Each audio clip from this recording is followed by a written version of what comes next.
What do they look like? One's fluffy and the other one's like, whenever it stands up, it's like this tall. Whenever it stands up like this, it's like, its paws are like right here.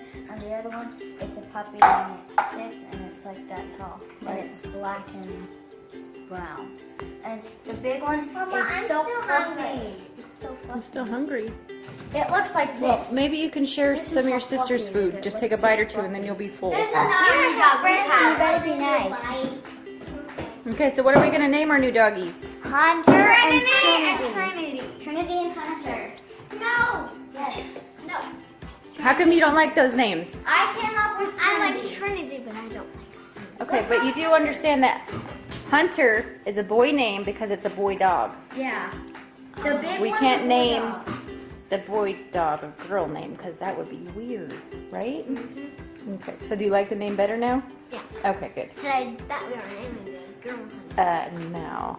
Nope, the boy's Hunter and the girl's name is Trinity.